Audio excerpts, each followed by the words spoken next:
ನಿಮ್ಮ ಡಾಕ್ಟರ್ ವಿಶೇಷ ನೇರಪ್ರಸಾರ ಕಾರ್ಯಕ್ರಮಕ್ಕೆ ಸ್ವಾಗತ. ನಾನು ಶುಭಶ್ರೀ ಜೈನ್. ಒತ್ತಡದ ಜೀವನ, ಬದಲಾಗ್ತಿರುವ ಜೀವನ ಶೈಲಿ, ಜನರಿಗೆ ನೂರಾರು ಆರೋಗ್ಯ ಸಮಸ್ಯೆ, ಯಾವ ಸಮಸ್ಯೆಗೆ ಯಾವ ಚಿಕಿತ್ಸೆ ಅನ್ನೋದೇ ದೊಡ್ಡ ಚಿಂತೆ. ಇಂತಹ ಸಮಸ್ಯೆ ಇರೋರಿಗೆ ಒಂದೇ ವೇದಿಕೆಯಲ್ಲಿ ಸಿಗುತ್ತೆ ಉತ್ತರ. ಇದೇ ಟಿವಿ9ನ ವಿಶೇಷ ಕಾರ್ಯಕ್ರಮ ನಿಮ್ಮ ಡಾಕ್ಟರ್.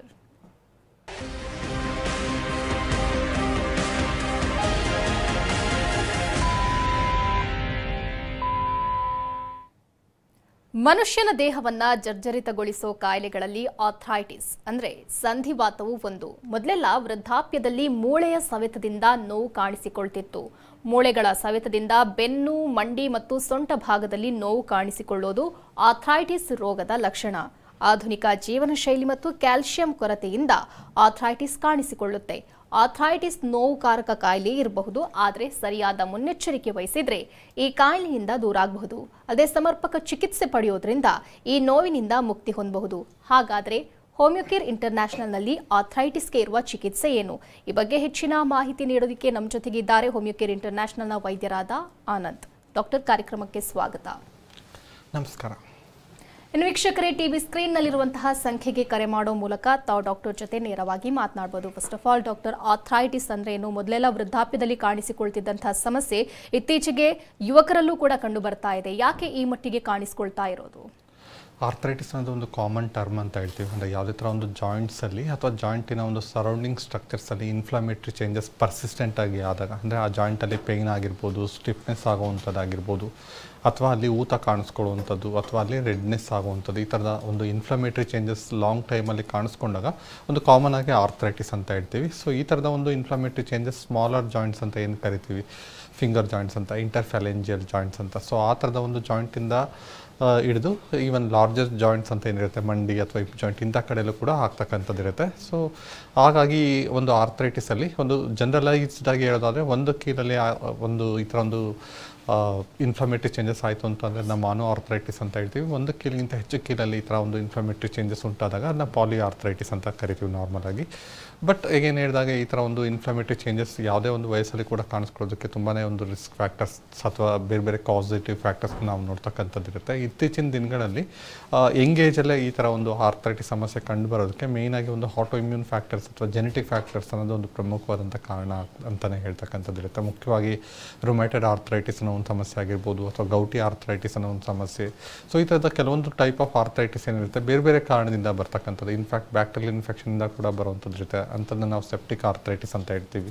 ಇನ್ನು ಕೆಲವೊಬ್ಬರಲ್ಲಿ ಸೋರಿಯಾಸಿಸ್ ಕಂಟ್ರೋಲ್ ಆಗದೆ ಅದರಿಂದ ಆರ್ಥ್ರೈಟಿಸ್ ಉಂಟಾಗುತ್ತೆ, ಅದನ್ನ ಸೋರಿಯಾಟಿಕ್ ಆರ್ಥ್ರೈಟಿಸ್ ಅಂತ ಹೇಳ್ತೀವಿ. ಸೊ ಹಾಗಾಗಿ ಆರ್ಥ್ರೈಟಿಸಲ್ಲಿ ಹಲವಾರು ಥರದ ಒಂದು ವಿಧಗಳನ್ನ ನೋಡ್ತಕ್ಕಂಥದ್ದು ಇರುತ್ತೆ. ಸೊ ತುಂಬ ಯಂಗೇಜಲ್ಲೇ ಬಂದಾಗ ಬೇರೆ ಬೇರೆ ಕಾರಣದಿಂದ ಬರುವಂಥದ್ದು. ಸೊ ಈ ಜೆನೆಟಿಕಲಿ ಜಾಯಿಂಟ್ ಏನಾದರೂ ವೀಕ್ ಆಗಿತ್ತು ಅಂದಾಗ ತುಂಬ ಯಂಗೇಜಲ್ಲೇ ಮಿಡ್ 20s ಮಿಡ್ 30s ಕಂಡು ಬರುವಂಥದ್ದು, ಈ ಥರದ ಒಂದು ಪಾಸಿಬಿಲಿಟೀಸ್, ಅಥವಾ ಕೆಲವೊಂದು ರಿಸ್ಕ್ ಫ್ಯಾಕ್ಟರ್ಸ್, ಒಬೇಸಿಟಿ ಇರೋವಂಥದ್ದು, ದೇಹದ ಅತಿಯಾಗಿದ್ದಾಗ ಈಗೇನದು ಜಾಯಿಂಟ್ಗಳ ಮೇಲೆ ಒತ್ತಡ ಕೊಡೋದ್ರಿಂದ ಅದರಿಂದ ಈ ಒಂದು ಇನ್ಫ್ಲಮೇಟ್ರಿ ಚೇಂಜಸ್ ಉಂಟಾಗುವಂಥದ್ದು, ಅಥವಾ ಆಕ್ಯುಪೇಷನಲ್ ರಿಸ್ಕ್ ಫ್ಯಾಕ್ಟರ್ಸ್ ಅಂತ ಹೇಳ್ತೀವಿ. ಸೊ ಯಾವೊಂದು ಆಕ್ಯುಪೇಷನಲ್ಲಿ ಹೆಚ್ಚು ಒಂದು ಕೀಲ್ಗಳ ಮೇಲೆ ಒತ್ತಡ ಕೊಡೋ ಥರ ಒಂದು ಕೆಲಸ ಮಾಡುವಂಥದ್ದು, ಲಾಂಗ್ ಸ್ಟ್ಯಾಂಡಿಂಗ್ ಇರ್ಬೋದು, ಅಥವಾ ಹೆವಿ ಆದಂಥ ವೆಯ್ಟ್ ಲಿಫ್ಟ್ ಮಾಡುವಂಥದ್ದು ಇರ್ಬೋದು.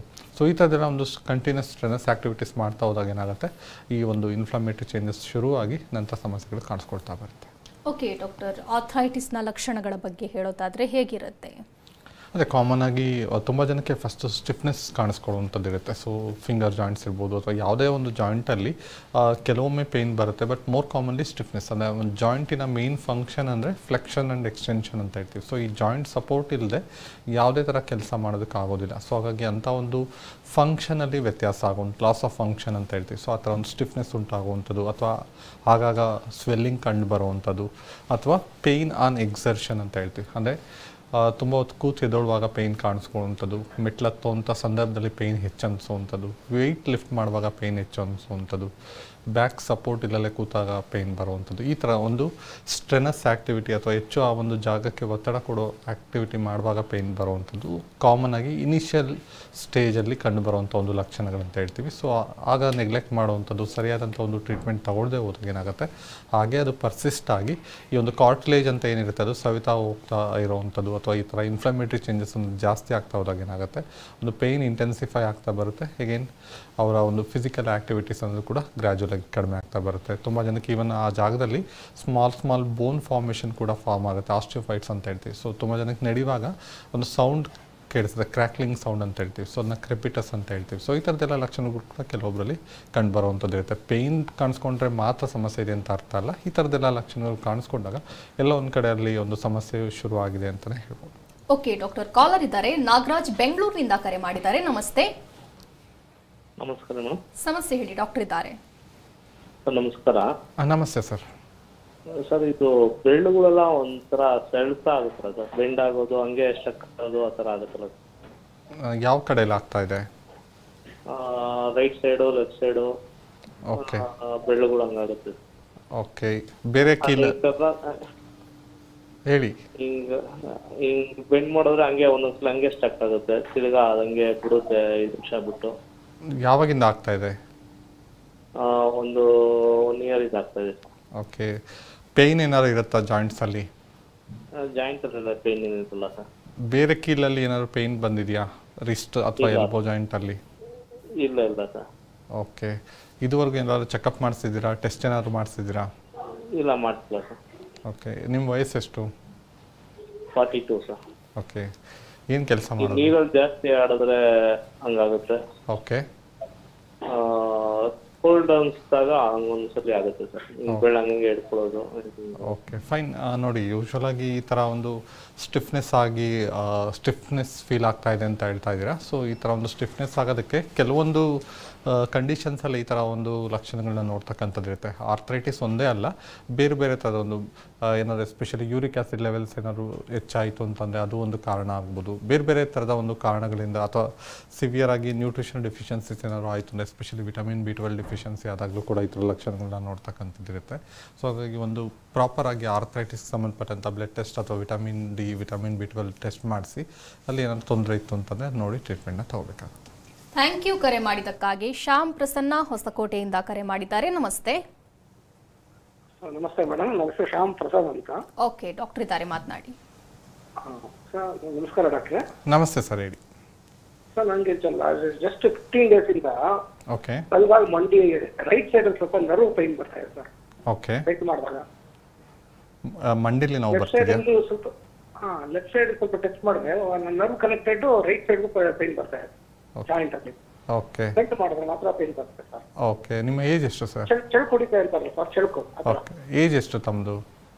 58 years ಸರ್. ಓಕೆ, ಏನು ವರ್ಕ್ ಮಾಡೋದು? ನಾನು ರಿಟೈರ್ಡ್. ಓಕೆ, ಒಳ್ಳೆ ಇರ್ತೀನಿ, ಆರಾಮಾಗಿರ್ತೀನಿ. ವಾಕ್ ಮಾಡಕ್ಕೆಲ್ಲ ಆಗುತ್ತೆ. Even I am going to sleep everything. ಸಣ್ಣ ಪುಟ್ಟ ಕೆಲಸಗಳೆಲ್ಲ ಮನೆಯಲ್ಲೆಲ್ಲ ಮಾಡ್ತೀನಿ. ಇದಕ್ಕೂ ಮುಂಚೆ ಈ ಥರ ಪೇಯ್ನ್ ಬಂದಿತ್ತಾ ನಿಮಗೆ? ಈಗ ಜಸ್ಟ್ 15 days ಇತ್ತು ಸರ್. ಸೀರಿಯಸ್ ಆಗಿ. ಇದಕ್ಕೂ ಮುಂಚೆ ಏನಾದ್ರು ಕಾಣಿಸ್ಕೊಂಡಿತ್ತಾ pain? No my very healthy sir, very healthy. Right ಮಾತ್ರ ಪೈನ್ ಬರ್ತದೆ, left is quite okay. Okay, fine sir, fine, ತೊಂದರೆ ಇಲ್ಲ. ಈಗ 15 days ಇಂದ ಮಾತ್ರ ಇದೆ ಅಂತ ಹೇಳ್ತಾ ಇದ್ದೀರಾ. ಸೊ ನಾರ್ಮಲ್ ಆಗಿ ಈಗ ನಿಮ್ಮ ಏಜ್ ಫ್ಯಾಕ್ಟರ್ ಎಲ್ಲ ನೋಡಿದಾಗ ಈ ಒಂದು ನ್ಯಾಚುರಲ್ ಆಗಿ ಒಂದು ಏಜ್ ಆಗ್ತಾ ಒಂದು ವೇರ್ ಆ್ಯಂಡ್ ಟೇರ್ ಚೇಂಜಸ್ ಅಂತ ಹೇಳ್ತೀವಿ, ಸವಿಯುವಂಥ ಒಂದು ಪ್ರೊಸೆಸ್ ಆಗ್ತಕ್ಕಂಥದ್ದು ಇರುತ್ತೆ ಎಲ್ಲರಲ್ಲೂ. ಅದೇ ರೀತಿಯಾಗಿ ಫೀಮೇಲ್ಸಲ್ಲಿ ಒಂದು 40 years ಆದರೆ ಮೇಲ್ಸಲ್ಲಿ ಒಂದು 50-55 years ನಂತರ ಆಗ್ತಕ್ಕಂಥದ್ದು ಇರುತ್ತೆ. ಎಲ್ಲೋ ಒಂದು ಕಡೆ ಅರ್ಲಿ ಸ್ಟೇಜಸ್ ಆಫ್ ಆರ್ಥ್ರೈಟಿಸಲ್ಲಿ ಈ ಥರದ ಒಂದು ಲಕ್ಷಣಗಳನ್ನ ಕಾಣಿಸ್ಕೊಳ್ತಕ್ಕಂಥದ್ದು ಇರುತ್ತೆ. ಸೊ ಈ ಸಂದರ್ಭದಲ್ಲಿ ಒಂದು ಎಕ್ಸ್ರೇ ಮಾಡಿದ್ರೂ ಗೊತ್ತಾಗುತ್ತೆ, ಅಥವಾ ಹೇಳಿದಾಗೆ ನಿಮ್ಮ ಲಕ್ಷಣಗಳೆಲ್ಲ ನೋಡಿದಾಗ ಕ್ಲಿಯರಾಗಿ ಹೇಳಿ ಡಯಾಗ್ನೋಸಿಸ್ ಮಾಡಿ ಇದೇ ಸಂದರ್ಭದಲ್ಲಿ ಟ್ರೀಟ್ಮೆಂಟ್ನ ತೊಗೊಂಡ್ರೆ ಸಂಪೂರ್ಣವಾಗಿ ಸರಿಪಡಿಸುವಂಥ ಒಂದು ಸಾಧ್ಯತೆ ಇರುತ್ತೆ ಅಂತ ಹೇಳ್ಬೋದು. ಥ್ಯಾಂಕ್ ಯು ಕರೆ ಮಾಡಿದ್ದಕ್ಕಾಗಿ. ಮೊಹಮ್ಮದ್ ಸಿರಾಜ್ ಕುಂದಾಪುರದಿಂದ ಕರೆ ಮಾಡಿದ್ದಾರೆ. ನಮಸ್ತೆ. ನಮಸ್ತೆ ಮೇಡಮ್. ನಮಸ್ತೆ. ಸಮಸ್ಯೆ ಹೇಳಿ ಮೇಡಮ್. ನನ್ನ ಸಮಸ್ಯೆ ಏನಂದ್ರೆ, ಈಗ ಸ್ವಲ್ಪ ಜಾಸ್ತಿ ಅಂದ್ರೆ ವೆಯ್ಟ್ ಅಂದ್ರೆ ಅರೌಂಡ್ 75-80 kg ಇಟ್ಟಿದೆ ನನಗೆ. ಓಕೆ, ಜಾಸ್ತಿ ಹೊತ್ತು ನಿಂತ್ಕೊಳ್ಳಿಕ್ಕೆ ಆಗಲ್ಲ ಮೇಡಮ್. 5 minutes 10 minutes ನಿಂತ್ಕೊಂಡ್ರೆ ಆಂಕಲ್ ಬ್ಯಾಕ್ ಪಾರ್ಟ್ ಎಫೆಕ್ಟ್ ಒಳಗಡೆ ಬಾಟಮ್ ಮೇಲೆ ತುಂಬಾ ಪೇನ್ ಸ್ಟಾರ್ಟ್ ಆಗುತ್ತೆ. ಓಕೆ, ಕೆಳಗಡೆಯಿಂದ ಮೇಲೆ ಒಳಗಡೆವರೆಗೆ. ಸೊ ಐ ಫೀಲ್ ಲೈಕ್ ತುಂಬಾ ಪೇನ್, ನಿಂತ್ಕೊಳ್ಳಿಕ್ಕೆ ಆಗಲ್ಲ. ಒಂದು 2 minutes ನಿಂತ್ಕೊಳ್ಳಿಕ್ಕೆ ಆ ತರ ಪೇನ್ ಸ್ಟಾರ್ಟ್ ಆಗುತ್ತೆ. ಸ್ವೆಲ್ಲಿಂಗ್ ಏನಾದ್ರು ಇದೆಯಾ? ಸ್ವೆಲ್ಲಿಂಗ್ ಏನೂ ಇಲ್ಲ, ಏನು ಸ್ವೆಲ್ಲಿಂಗ್ ಇಲ್ಲ. ಜಾಸ್ತಿ ನಿಂತ್ಕೊಳ್ಳಕ್ಕೆ ಆಗಲ್ಲ. ಒಂದು ಸ್ಟ್ಯಾಂಡಿಂಗ್, ಒಂದು 5 ಸ್ಟ್ಯಾಂಡಿಂಗ್ ಆದ್ರೆ ಈ ತರ ಪೇನ್ ಸ್ಟಾರ್ಟ್ ಆಗುತ್ತೆ ಆಂಕಲ್. ಓಕೆ, ಯಾವಾಗಿಂದ ಇದೆ ತಮಗೆ? ಇದು ಒಂದು ಅರೌಂಡ್ ನಂದು ಏಜ್ 42 ಆಗಿದೆ. 40 years ನಂತರ ಸ್ಟಾರ್ಟ್ ಆಗಿದೆ. ಓಕೆ, ಏನಾದ್ರು ಟೆಸ್ಟ್ ಏನಾದ್ರು ಮಾಡಿಸಿದ್ರಾ ಇಲ್ಲಿವರೆಗೂ? ಸೊ ಇಲ್ಲ ಸರ್, ಯಾವ್ದು ಏನು ಮಾಡ್ತಿಲ್ಲ. ಓಕೆ, ನೋಡಿ, ಮುಖ್ಯವಾಗಿ ಈಗ ಒಬೆಸಿಟಿ ಅಂತ ಹೇಳ್ತಾ ಇದ್ದೀರಾ, ಬಾಡಿ ವೇಟ್ ಜಾಸ್ತಿ ಇದೆ ಅಂತ. ಸೊ ಡೆಫಿನೆಟ್ಲಿ ಅದು ಒಂದು ರಿಸ್ಕ್ ಫ್ಯಾಕ್ಟರ್ ಅಂತ ಹೇಳ್ತಕ್ಕಂಥದ್ದು ಇರುತ್ತೆ. ಅದ್ರ ಜೊತೆಗೆ ಬೇರೆ ಬೇರೆ ಕಾರಣಗಳಿಂದ ಕೂಡ ಈ ಥರ ಒಂದು ಆ್ಯಂಕಲ್ ಜಾಯಿಂಟಲ್ಲಿ ಪೇಯ್ನ್ ಬರೋವಂಥದ್ದು ಇರುತ್ತೆ. ಸ್ಪೆಸಿಫಿಕಲಿ ಹೇಳೋದಾದರೆ ಯೂರಿಕ್ ಆ್ಯಸಿಡ್ ಲೆವೆಲ್ಸ್ ಜಾಸ್ತಿ ಆದಾಗ ಆಗುವಂಥದ್ದು ಇರುತ್ತೆ. ನಾರ್ಮಲ್ ಆಗಿ 2 to 6 mg/dL ಫೀಮೇಲ್ಸಲ್ಲಿ ಇರಬೇಕಾಗುತ್ತೆ, 2 to 7 ಮೇಲ್ಸಲ್ಲಿ ಇರಬೇಕಾಗುತ್ತೆ. 7ಗಿಂತ ಹೆಚ್ಚಿದ್ದಾಗ ಈ ಒಂದು ಹೈಪರ್ ಯೂರಿಸಿಮಿಯಾ ಅಂತ ಹೇಳ್ತೀವಿ. ಸೊ ಆ ಥರದ ಒಂದು ಕಂಡೀಷನಿಂದ ಈ ಒಂದು ಆ್ಯಂಕಲ್ ಜಾಯಿಂಟಲ್ಲಿ ಪೇಯ್ನ್ ಆಗಿರ್ಬೋದು, ಸ್ವೆಲ್ಲಿಂಗ್ ಬರುವಂಥ ಒಂದು ರಿಸ್ಕ್ ಇರುತ್ತೆ. ಇದು ಹೊರತಾಗಿ ಕೂಡ ರುಮೆಟೈಡ್ ಆರ್ಥರೈಟಿಸ್ ಅನ್ನೋ ಒಂದು ಕಂಡೀಷನಲ್ಲಿ ಕೂಡ ಈ ಥರ ಒಂದು ಆ್ಯಂಕಲ್ ಜಾಯಿಂಟಲ್ಲಿ ಪೇಯ್ನ್ ಬರ್ತಕ್ಕಂಥ ಚಾನ್ಸ್ ಇರುತ್ತೆ. ಅಥವಾ ನಾರ್ಮಲ್ ಆಗಿ ಒಬೆಸಿಟಿ ಅನ್ನೋದು ಕೂಡ ಒಂದು ಕಾಸ್ ಆಗ್ತಕ್ಕಂಥದ್ದು ಇರುತ್ತೆ. ಸೊ ನಿಮ್ಮಲ್ಲಿ ಯಾವ ಫ್ಯಾಕ್ಟರಿಂದ ಟ್ರಿಗರ್ ಆಗಿದೆ ಅದೆಲ್ಲ ಫೈಂಡ್ ಔಟ್ ಮಾಡಿ ಒಂದು ಡಯಾಗ್ನೋಸಿಸ್ ಅನ್ನೋದು ಪ್ರಾಪರಾಗಿ ಮಾಡಿದಾಗ ಟ್ರೀಟ್ಮೆಂಟ್ ಕೊಡೋದಕ್ಕೆ ಸಾಧ್ಯ ಆಗುತ್ತೆ. ಧನ್ಯವಾದ ಕರೆ ಮಾಡಿದ್ದಕ್ಕಾಗಿ. ಸರಸ್ವತಿ ರಾಮನಗರದಿಂದ ಕರೆ ಮಾಡಿದ್ದಾರೆ. ನಮಸ್ತೆ. ಹಲೋ ಸರ್, ನಮಸ್ತೆ. ಸಮಸ್ಯೆ ಹೇಳಿ. ಹೇಳಿಮ್ಮ, ನಮಸ್ತೆ. ನಮ್ದು ಕಾಲು ಕೆಳಗಡೆ ರೈಟ್ ಸೈಡ್ ಅಲ್ಲಿ ಕಾಲು ಹಸ್ತಾ ಇದೆಯಲ್ಲ, ಅದ್ರ ಪಕ್ಕ ಹತ್ರ ರೌಂಡ್ ಮೂಳೆ ಇದೆಯಲ್ಲ ಸರ್, ಅಲ್ಲಿ ನೋವು ಬರ್ತಾ ಇದೆ 2 months ಇಂದ. ತೆಗ್ಸಿ ಎಲ್ಲ ಮಾಡಿದ್ರು ಏನು ಇಲ್ಲ ಅಂತ ಹೇಳಿದ್ರು ಡಾಕ್ಟ್ರು. ನಾನು ನಿಂತು ಕೆಲಸ ಮಾಡೋದ್ವರೆಗೂ 8 hours. ಬಾಡಿ ವೆಯ್ಟ್ ಎಲ್ಲ ಶರೀರದ ಮೇಲೆ ಬೀಳುತ್ತಲ್ವಾ, ಅದಕ್ಕೆ ಏನಾದ್ರೂ ಬರುತ್ತಾ ಹೇಗೆ? 2 ಕಡೆ ಇದೆಯಾ, ಒಂದೇ ಕಡೆ ಅಮ್ಮ? ಇಲ್ಲ ಇಲ್ಲ, ಒಂದೇ ಇದರಲ್ಲಿ ಸರ್. ನಿಮ್ಮ ಏಜ್ ಎಷ್ಟಮ್ಮ? ನನ್ನ ಏಜ್ ಬಂದು 49 ಸರ್. 49. ಓಕೆ. ರಕ್ತ ಪರೀಕ್ಷೆ ಏನಾದ್ರು ಮಾಡಿಸಿದ್ದೀರಾ? ಹೌದೌದು ಮಾಡಿಸಿದ್ದೀನಿ, ಏನೂ ಪ್ರಾಬ್ಲಮ್ ಇಲ್ಲ ಅಂತ ಹೇಳಿದ್ರು ಡಾಕ್ಟ್ರು. ಓಕೆ. ನೋಡಿಮ್ಮ, ಈಗ ಫೀಮೇಲ್ಸಲ್ಲಿ 40 years ನಂತರನೇ ಸೊ ಡೆಫಿನೆಟ್ಲಿ ಒಂದು ಹಾರ್ಮೋನಲ್ ವೇರಿಯೇಷನ್ಸ್ ಆಗಿರ್ಬೋದು ಅಥವಾ ಮೆನೋಪಾಸ್ ಅಂತ ಹೇಳ್ತೀವಿ. ಸೊ ಈ ಥರದ್ದೆಲ್ಲ ಒಂದು ರಿಸ್ಕ್ ಫ್ಯಾಕ್ಟರ್ಸಿಂದ ಒಂದು ಜಾಯಿಂಟ್ಸ್ ಪೇನ್ ಕಾಣಿಸ್ಕೊಳ್ತಕ್ಕಂಥ ಸಾಧ್ಯತೆಗಳು ಹೆಚ್ಚಾಗಿರುತ್ತೆ. ಅದು ಬೆನ್ನು ನೋವು ಆಗಿರ್ಬೋದು ಅಥವಾ ಬೇರೆ ಕೀಲಲ್ಲಿ ಕಂಡು ಬರುವಂಥ ಒಂದು ಸಾಧ್ಯತೆಗಳಿರ್ಬೋದು. ಸೊ ಈಗ ನಿಮಗೆ ಆ್ಯಂಕಲ್ ಜಾಯಿಂಟಲ್ಲಿ ಪೇನ್ ಬರ್ತಾ ಇದೆ ಅಂತ ಹೇಳ್ತಿದ್ದೀರಾ. ಸೊ ಈಗ ಹೇಳಿದಾಗೆ ತುಂಬ ಜನಕ್ಕೆ ಆಕ್ಯುಪೇಷನ್ ರಿಲೇಟೆಡ್ ಫ್ಯಾಕ್ಟರ್ಸಿಂದ ಅಂದರೆ ಸ್ಟ್ರೆಸ್ಸಿಂದ ಇಂಡ್ಯೂಸ್ ಆಗಿ ಬರುವಂಥದ್ದು ಫಿಸಿಕಲ್ ಸ್ಟ್ರೆಸ್ ಅಂತ ಹೇಳ್ತೀವಿ. ಸೊ ಅದು ಒಂದು ಮೇನ್ ಫ್ಯಾಕ್ಟರ್ ಆಗುತ್ತೆ. ಅದು ಹೊರತಾಗಿ ಬೇರೆ ಬೇರೆ ಏನಾದ್ರು ರಿಸ್ಕ್ ಫ್ಯಾಕ್ಟರ್ಸ್ ಏನಾದ್ರು ಇತ್ತು ಅಂದರೆ ಎಸ್ಪೆಷಲಿ ಸಿವಿಯರ್ ಆಗಿ ನಿಮಗೆ vitamin deficiency, especially vitamin D ಅಥವಾ ಕ್ಯಾಲ್ಶಿಯಂ ಕೊರತೆ ಇರುವಂಥದ್ದು, ಅಥವಾ ಬೇರೆ ಕಾರಣಗಳು ಹೇಳಿದಾಗೆ ಕೆಲವೊಬ್ಬರಲ್ಲಿ ಯೂರಿಕ್ ಆ್ಯಸಿಡ್ ಲೆವೆಲ್ಸ್ ಜಾಸ್ತಿ ಇರುತ್ತೆ, ಗೊತ್ತಾಗೋದಿಲ್ಲ. ಸೊ ಇದನ್ನೆಲ್ಲ ಅದು ಕಂಪ್ಲೀಟಾಗಿ ಒಂದು ಆರ್ಥರೈಟಿಸ್ ಸಂಬಂಧಪಟ್ಟಂಥ ಒಂದು ಬ್ಲಡ್ ಟೆಸ್ಟ್ ಮಾಡಿದ್ರೆ ಕ್ಲಿಯರಾಗಿ ಗೊತ್ತಾಗುತ್ತೆ ಯಾವ ಕಾರಣದಿಂದ ನಿಮಗೆ ಸಮಸ್ಯೆ ಆಗ್ತಾ ಇದೆ ಅಂತ. ಸೊ ಅದನ್ನ ತಿಳ್ಕೊಂಡು ನಂತರ ಒಂದು ಔಷಧಿನ ತಗೊಳ್ಳೋದು ಸೂಕ್ತ ಅಂತ ಹೇಳ್ಬೋದು. ಥ್ಯಾಂಕ್ ಯು ಕರೆ ಮಾಡಿದ್ದಕ್ಕಾಗಿ. ಡಾಕ್ಟರ್, ಇನ್ನು ಆರ್ಥರೈಟಿಸ್ನ ಟೈಪ್ಸ್ ಬಗ್ಗೆ ಹೇಳೋದಾದರೆ? ಭಾಳಷ್ಟು ವಿಧಗಳನ್ನ ನೋಡ್ತಕ್ಕಂಥದ್ದು ಇರುತ್ತೆ. ಬಟ್ ಒಂದು 5-6 ಟೈಪ್ಸ್ ಆಫ್ ಆರ್ಥರೈಟಿಸ್ ಅನ್ನೋದು ಇತ್ತೀಚಿನ ದಿನಗಳಲ್ಲಿ ಹೆಚ್ಚು ಜನರಲ್ಲಿ ಕಾಣಿಸ್ಕೊಳ್ತಕ್ಕಂಥದ್ದು ಇರುತ್ತೆ. ಮುಖ್ಯವಾಗಿ ಹೇಳೋದಾದರೆ ಆಸ್ಟಿಯೋ ಆರ್ಥರೈಟಿಸ್ ಇರ್ಬೋದು, ರುಮೆಟೆಡ್ ಆರ್ಥರೈಟಿಸ್ ಇರ್ಬೋದು, ಗೌಟಿ ಆರ್ಥರೈಟಿಸ್ ಇರ್ಬೋದು, ಸೆಪ್ಟಿಕ್ ಆರ್ಥರೈಟಿಸ್ ಇರ್ಬೋದು, ಅಥವಾ ವೈರಲ್ ಆರ್ಥರೈಟಿಸ್ ಅಂತ ಹೇಳ್ತೀವಿ. ಸೊ ಅದ್ರ ಜೊತೆಗೆ ಸೋರಿಯಾಟಿಕ್ ಆರ್ಥರೈಟಿಸ್. ಸೊ ಈ ಒಂದು 5-6 ಟೈಪ್ಸ್ ಆಫ್ ಆರ್ಥರೈಟಿಸ್ ಅತಿ ಸಾಮಾನ್ಯವಾಗಿ ಕಾಣಿಸ್ಕೊಳ್ಳುವಂಥದ್ದು. ಅದರಲ್ಲೂ ಮುಖ್ಯವಾಗಿ ಈ ಒಂದು osteo arthritis, rheumatoid arthritis and gouty arthritis ಇದು ಮೋಸ್ಟ್ ಕಾಮನೆಸ್ಟ್ ಟೈಪ್ಸ್ ಅಂತಲೇ ಹೇಳ್ಬೋದು. ಅಂದರೆ ಅತಿ ಹೆಚ್ಚು ಜನರಲ್ಲಿ ಕಂಡುಬರುವಂಥ ಒಂದು ವಿಧ ಅಂತ ಹೇಳ್ಬೋದು. ಓಕೆ ಡಾಕ್ಟರ್, ಟ್ರೀಟ್ಮೆಂಟ್ ಬಗ್ಗೆ ಹೇಳೋದಾದರೆ ಹೇಗಿರುತ್ತೆ ಹೋಮಿಯೋಕೇರ್ ಇಂಟರ್ನ್ಯಾಷನಲ್ನಲ್ಲಿ? ಅದೇ ಈಗ ಭಾಳಷ್ಟು ಜನ ಕಾಲರ್ಸ್ ಫೋನ್ ಮಾಡಿದಾಗ ಒಂದೊಂದು ಜಾಯಿಂಟಲ್ಲಿ ಪೇಯ್ನ್ ಬರ್ತಾ ಇದೆ ಅಥವಾ ಸ್ವೆಲ್ಲಿಂಗ್ ಬರ್ತಾ ಇದೆ ಅಂತ ಹೇಳಿದಾಗ ಸೊ ಒಂದು ಮುಖ್ಯವಾಗಿ ಡಯಾಗ್ನೋಸಿಸ್ ಅನ್ನೋದು ತುಂಬ ಇಂಪಾರ್ಟೆಂಟ್ ಆಗುತ್ತೆ. ಸೊ ಆ ಥರ ಒಂದು ಜಾಯಿಂಟ್ಸ್ ಪೇಯ್ನ್ ಬರೋದಕ್ಕೆ ಏನು ಕಾರಣ, ಈಗ ಮುಖ್ಯವಾಗಿ ವೇರ್ ಆ್ಯಂಡ್ ಟೇರ್ ಸವೆತದಿಂದ ಉಂಟಾಗ್ತಾ ಇದೆ ಅಂದರೆ ನಾರ್ಮಲ್ ಆಗಿ ಅದನ್ನ ಆಸ್ಟಿಯೋ ಆರ್ಥರೈಟಿಸ್ ಅಂತ ಹೇಳ್ತೀವಿ. ಅದು ಎಲ್ಲರಲ್ಲೂ ಆಗ್ತಕ್ಕಂಥದ್ದು ಇರುತ್ತೆ. ಸೊ ಆ ಥರದ ಒಂದು ಕಂಡೀಷನ್ಸಲ್ಲಿ ಆ ಒಂದು ಡಿಜನರೇಟಿವ್ ಚೇಂಜಸ್ ಸವಿತಾ ಇರೋವಂಥ ಒಂದು ಪ್ರೋಸೆಸ್ನ ಸ್ಲೋ ಡೌನ್ ಮಾಡಿ ಆ ಒಂದು ಜಾಯಿಂಟ್ ಸ್ಟ್ರಕ್ಚರ್ಸ್ನ ಸ್ಟ್ರೆಂಥನ್ ಮಾಡೋ ಥರ ಒಂದು ಟ್ರೀಟ್ಮೆಂಟ್ನ ಕೊಡಬೇಕಾಗತ್ತೆ.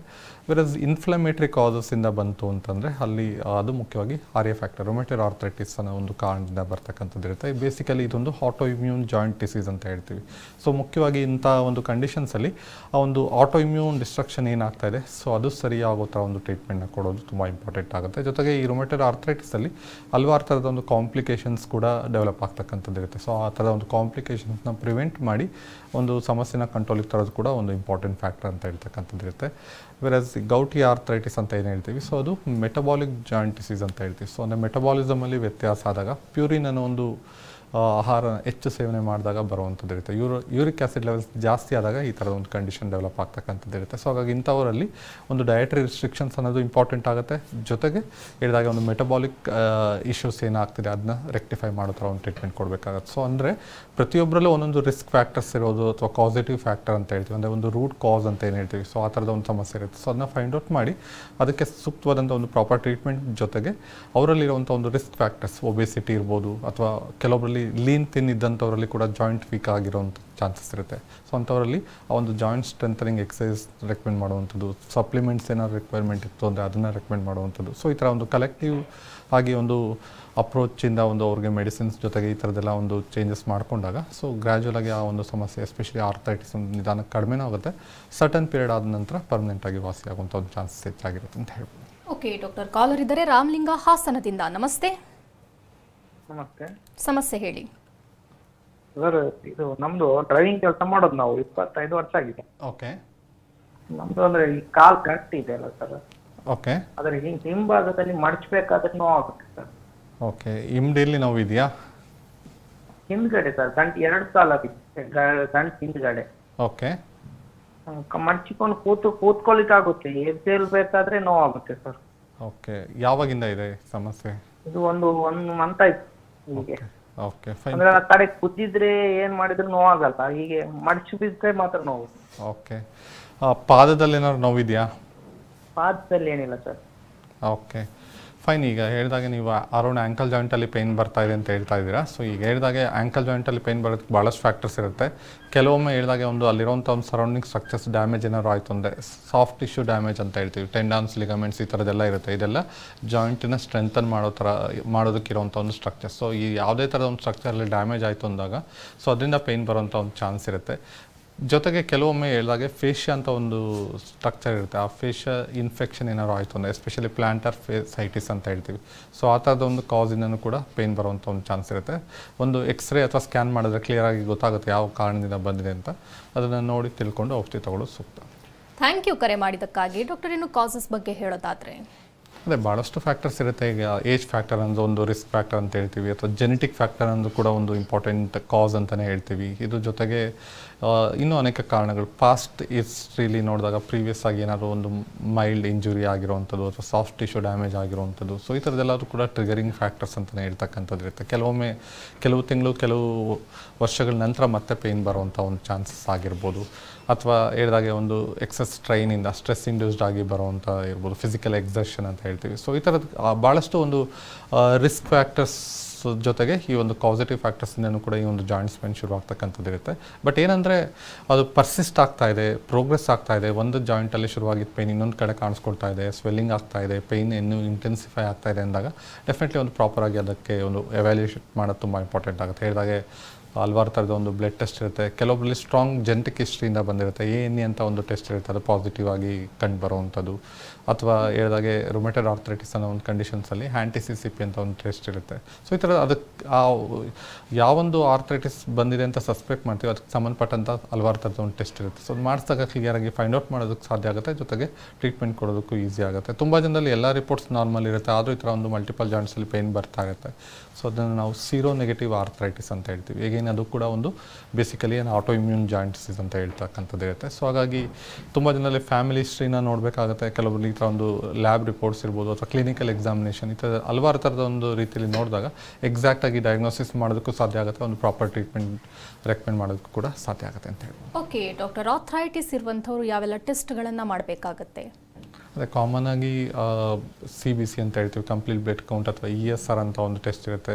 ಆರ್ಥರೈಟಿಸ್ ಪ್ರೊಫೈಲ್ ಟೆಸ್ಟ್ ಅಂತ ಬಂದಾಗ ಮುಖ್ಯವಾಗಿ RA ಫ್ಯಾಕ್ಟರ್ ಇರ್ಬೋದು, ಅಥವಾ CRP ಅಂತ ಒಂದು ಟೆಸ್ಟ್ ಇರುತ್ತೆ, C ರಿಯಾಕ್ಟಿವ್ ಪ್ರೋಟೀನ್ ಅಂತ. ಯಾವುದೇ ಥರ ಒಂದು ಇನ್ಫ್ಲಮೇಷನ್ ಆಯಿತು ಅಂತಂದರೆ ಅದು ಪಾಸಿಟಿವ್ ಆಗಿ ಕಾಣಿಸ್ಕೊಳ್ಳುವಂಥದ್ದು. ಜೊತೆಗೆ ಯೂರಿಕ್ ಆ್ಯಸಿಡ್ ಲೆವೆಲ್ಸ್ ಇರ್ಬೋದು, ಅಥವಾ ಇದ್ರ ಜೊತೆಗೆ vitamin D, vitamin B12, HanTCCP ಅಂತ ಹೇಳ್ತೀವಿ, ಅಥವಾ ANE ಅಂತ ಒಂದು ಟೆಸ್ಟ್ ಇರ್ಬೋದು. ಅಥವಾ ಸಿಂಪಲಾಗಿ ಹೇಳೋದಾದರೆ ತುಂಬ ಜನರಲ್ಲಿ ಫೀಮೇಲ್ಸಲ್ಲಿ ಒಂದು ಹಾರ್ಮೋನಲ್ ವೇರಿಯೇಷನ್ಸಿಂದ ಬೋನ್ ವೀಕ್ ಆಗ್ತಕ್ಕಂಥದ್ದು ಇರುತ್ತೆ, ಅಂಥವ್ರಲ್ಲಿ BMD ಸ್ಕ್ಯಾನ್ ಅಂತ ಹೇಳ್ತೀವಿ, ಬೋನ್ ಮಿನರಲ್ ಡೆನ್ಸಿಟಿ ಸ್ಕ್ಯಾನ್. ಸೊ ಈ ಥರದ್ದೆಲ್ಲ ಥರದ ಟೆಸ್ಟ್, ಅಥವಾ ಲೋಕಲ್ ಜಾಯಿಂಟಿನ ಒಂದು ಎಕ್ಸ್ರೇ, MRI ಸ್ಕ್ಯಾನ್ ಅಥವಾ CT ಸ್ಕ್ಯಾನ್ ಮಾಡಿಸೋವಂಥದ್ದು. ಸೊ ಇದಿಷ್ಟರಲ್ಲೇ ಕ್ಲಿಯರಾಗಿ ಗೊತ್ತಾಗುತ್ತೆ ಅದು ಯಾವ ಥರದ ಒಂದು ವಿಧವಾದಂಥ ಆರ್ಥರೈಟಿಸ್ ಆಗಿದೆ, ಜೊತೆಗೆ ಅದು ಯಾವೊಂದು ಹಂತದಲ್ಲಿದೆ ಎಲ್ಲದನ್ನು ತಿಳ್ಕೊಂಡಾಗ ಒಂದು ಪ್ರಾಪರ್ ಟ್ರೀಟ್ಮೆಂಟ್, ಅಥವಾ ಅವರಿಗೆ ಎಷ್ಟು ಕಾಲ ಟ್ರೀಟ್ಮೆಂಟ್ ತೊಗೋಬೇಕಾಗತ್ತೆ, ಯಾವೊಂದು ಹಂತಕ್ಕೆ ಅದನ್ನು ಸರಿಪಡಿಸ್ಬೋದು, ಅಥವಾ ಒಂದು ಕಾಂಪ್ಲಿಕೇಶನ್ಸ್ ಹಂತಕ್ಕೆ ಏನಾದರೂ ತಲುಪಿದೆ ಎಲ್ಲದೂ ಕೂಡ ಹೇಳೋದಕ್ಕೆ ಸಾಧ್ಯ ಆಗುತ್ತೆ. ಓಕೆ ಡಾಕ್ಟರ್, ಲೈಫ್ ಸ್ಟೈಲ್ ಹೆಂಗಿರಬೇಕು? ನಾರ್ಮಲ್ ಆಗಿ ಒಂದು ಆರ್ಥ್ರೈಟಿಸಲ್ಲಿ ಬೇಸಿಕಲಿ ಒಂದು ಮುಖ್ಯವಾಗಿ ಈಗ ಬೋನ್ ಅಂತ ಬಂದಾಗ ಒಂದು ಕ್ಯಾಲ್ಶಿಯಂ ಅನ್ನೋದು ತುಂಬ ಇಂಪಾರ್ಟೆಂಟ್ ಆಗುತ್ತೆ. ಸೊ ಕ್ಯಾಲ್ಶಿಯಂ ರಿಚ್ ಫುಡ್ ಅಥವಾ ಕ್ಯಾಲ್ಶಿಯಂ ಸಪ್ಲಿಮೆಂಟ್ಸ್ ಕೆಲವೊಬ್ಬರಿಗೆ ಅವಶ್ಯಕತೆ ಇರ್ತಕ್ಕಂಥದ್ದು ಇರುತ್ತೆ. ಇದ್ರ ಜೊತೆಗೆ ಆ್ಯಂಟಿ ಆಕ್ಸಿಡೆಂಟ್ಸ್ ರಿಚ್ ಫುಡ್ ತಗೊಳ್ಳುವಂಥದ್ದು ಆಗಿರ್ಬೋದು, ಅಥವಾ ನಾರ್ಮಲ್ ಆಗಿ ಒಂದು ಡಯಟ್ ಅಂತ ಬಂದಾಗ ಹೇಳಿದಾಗ ಕೆಲವೊಬ್ಬರಲ್ಲಿ ರಿಸ್ಕ್ ಫ್ಯಾಕ್ಟರ್ಸ್ ಇರುತ್ತೆ. ಸೊ ಆ ರಿಸ್ಕ್ ಫ್ಯಾಕ್ಟರ್ಸ್ ತಕ್ಕಾಗಿ ಒಂದು ಡಯಟ್ ಸಪ್ಲಿಮೆಂಟ್ಸ್ ಅಥವಾ ಲೈಫ್ ಸ್ಟೈಲ್ನ ಮಾಡಿಫಿಕೇಷನ್ ಮಾಡ್ಕೊಳ್ಳೋದು ಕೂಡ ತುಂಬ ಇಂಪಾರ್ಟೆಂಟ್ ಆಗುತ್ತೆ. ವೆಯ್ಟ್ನ ರಿಡಕ್ಷನ್ ಮಾಡುವಂಥದ್ದು ಅಥವಾ ವೆಯ್ಟ್ ಮಾಡ್ರೇಟ್ ಆಗಿ ಮೇಂಟೈನ್ ಮಾಡುವಂಥದ್ದು, ರೆಗ್ಯುಲರ್ ವಾಕಿಂಗ್ ಆಗಿರ್ಬೋದು, ಎಕ್ಸಸೈಸ್ ಇರ್ಬೋದು, ಜೊತೆಗೆ ಹೇಳಿದಾಗೆ ಒಂದು healthy well balanced protein rich food ತಗೊಳ್ಳುವಂಥದ್ದು ಸೊ ತುಂಬ ಇಂಪಾರ್ಟೆಂಟ್ ಅಂತ ಹೇಳ್ತೀವಿ. ಜೊತೆಗೆ calcium rich diet, milk products ಅಥವಾ ಸ್ಪ್ರೌಟ್ಸ್, ಮೊಳಕೆ ಕಟ್ಟಿದ ಕಾಳು ಅಥವಾ ಗ್ರೀನ್ ಲೀಫಿ ವೆಜಿಟೇಬಲ್ಸ್, ಹಸಿರು ಸೊಪ್ಪು, ಈ ಥರದ್ದೆಲ್ಲದು ಕೂಡ ಡಯಟಲ್ಲಿ ಮಾಡ್ರೇಟ್ ಆಗಿ ಕನ್ಸ್ಯೂಮ್ ಮಾಡೋದು ಕೂಡ ಡೆಫಿನೆಟ್ಲಿ ಒಂದು ಸಿಗ್ನಿಫಿಕೆಂಟ್ ಆಗಿ ಒಂದು ಆರ್ಥ್ರೈಟಿಸ್ನ ಕಂಟ್ರೋಲ್ ಮಾಡೋದಕ್ಕೆ ಸಾಧ್ಯ ಆಗುತ್ತೆ. ಇದು ಹೊರತಾಗಿ ಎಸ್ಪೆಷಲಿ ಯೂರಿಕ್ ಆ್ಯಸಿಡ್ ಲೆವೆಲ್ಸ್ ಏನಾದ್ರು ಜಾಸ್ತಿ ಇತ್ತು ಅಂತ ಅಂದಾಗ ಸ್ಟ್ರಿಕ್ಟ್ ಡಯಟ್ ಮೆಷರ್ಸ್ ಅನ್ಸೋದು ತುಂಬ ಇಂಪಾರ್ಟೆಂಟ್ ಆಗುತ್ತೆ. ಎಸ್ಪೆಷಲಿ ಪ್ರೋಟೀನ್ ರಿಚ್ ಫುಡ್ನ ಕಡಿಮೆ ಮಾಡುವಂಥದ್ದು, ಜೊತೆಗೆ ಹ್ಯಾಬಿಟ್ಸ್ ಏನಾದ್ರು ಇತ್ತು ಅಂದರೆ ಅದನ್ನ ಆದಷ್ಟು ಮಿನಿಮಲೈಸ್ ಅಥವಾ ಕಂಪ್ಲೀಟಾಗಿ ಸ್ಟಾಪ್ ಮಾಡೋದು ತುಂಬ ಇಂಪಾರ್ಟೆಂಟ್ ಅಂತ ಹೇಳ್ಬೋದು. Thank you doctor. ಆರ್ಥ್ರೈಟಿಸ್ ಬಗ್ಗೆ ಸಾಕಷ್ಟು ಮಾಹಿತಿ ನೀಡಿದ್ರಿ. ವೀಕ್ಷಕರೇ, ಡಾಕ್ಟರನ್ನು ನೇರವಾಗಿ ಭೇಟಿಯಾಗಬೇಕು ಅಂದರೆ ಅಡ್ರೆಸ್ ಪ್ಲೇಟ್ ಇಂತಿದೆ, ನೋಟ್ ಮಾಡ್ಕೊಳ್ಳಿ. Homeocare international private limited Bengaluru ಶಾಖೆಗಳು ಜಯನಗರ, ಮಲ್ಲೇಶ್ವರಂ, ಇಂದಿರಾನಗರ, HSR ಲೇಔಟ್. ಇತರೆ ಶಾಖೆಗಳು ದಾವಣಗೆರೆ, ಬೆಳಗಾವಿ, ಹುಬ್ಬಳ್ಳಿ, ಶಿವಮೊಗ್ಗ, ತುಮಕೂರು, ವಿಜಯಪುರ, ಬೀದರ್, ಹಾಸನ, ಮೈಸೂರು, ಮಂಗಳೂರು, ಕಲಬುರಗಿ, ಬಳ್ಳಾರಿ. ದೂರವಾಣಿ ಸಂಖ್ಯೆ 955-000-1133. ಮತ್ತೊಂದು ಸಂಖ್ಯೆ 1800-108-1212. ಇದು ಇವತ್ತಿನ ನಿಮ್ಮ ಡಾಕ್ಟರ್. ನಿರಂತರ ಸುದ್ದಿಗಾಗಿ ನೋಡ್ತಾ ಇರಿ TV9.